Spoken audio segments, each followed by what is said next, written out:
for small content creators like YouTubers and bloggers and things of that sort, when would they consider to trademark something? Like do you do it like when you first get started, or do you do it when you just say, you know what, this is picking up momentum? Like, what's the time frame? That's a great question. And what I always tell people when it comes to trademarks, I always want to know, do you have a business plan? Like, do you have a plan? Because trademarks are investments. So anytime you make an investment, you want to have a plan in order to recoup that money, right? So do you have a business plan that's going to say who you're serving, why you're serving them, how you plan on getting paid, how you reach them, just the simple questions. If you have a business plan and this is something that you realize that is a marathon, not a sprint, right? A marathon, not a sprint, then it's time to invest in a trademark. That's whether or not you launched yet or if you've already launched. So it just depends on where you are. But you do need to you need to have a serious conversation with yourself, because some people will get ideas and get really hype about it, but then 2 months down the line, they're like, it fizzles out, and they're like, oh, this is a lot more work than I thought about. Right. And then unfortunately, that trademark, in the 2 months they decided that this was too much work, their application is still pending with USPTO, because it takes 3 months from the time that it's filed before it even gets on the examining attorney's desk.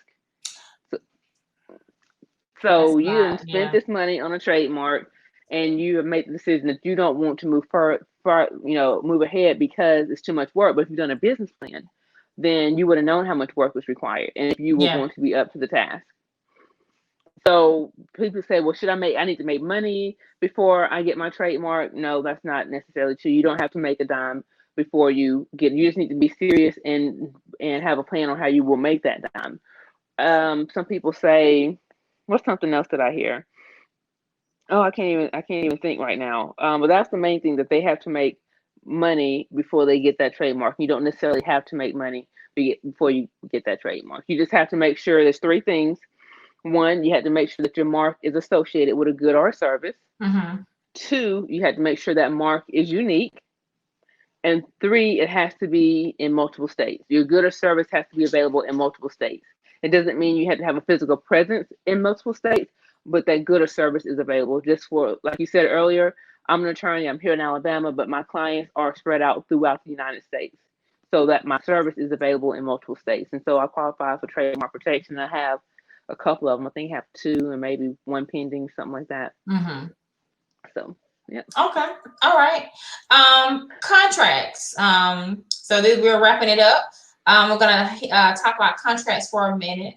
So as far as contracts are concerned, when is it appropriate for, as a creator, for someone for you to have a contract, and how would they be utilized? Like, I guess in that sense, if you write something and someone wants to use it, do they need it, or video or pictures? Anytime you're working with third parties, you want to use a written contract. Contracts simply lay out the expectations for the parties, so there's no confusion. So if you are editing a video for me, right, we're going to have a written contract that says that you're going to edit the video for me. It's my responsibility to get you this video by whatever time frame I'm supposed to get it to you. You're going to get it back to me in a certain time frame. I'm going to pay you X amount of dollars. That payment is due on such and such date. If that payment is not paid, then something happens. Things of that nature. That's what so there's no confusion. None. Okay. And you want to do it beforehand, right, when everything is all good and gravy, versus afterwards.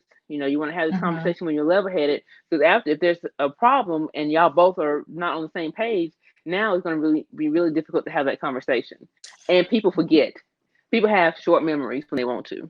And contracts will make sure that doesn't happen.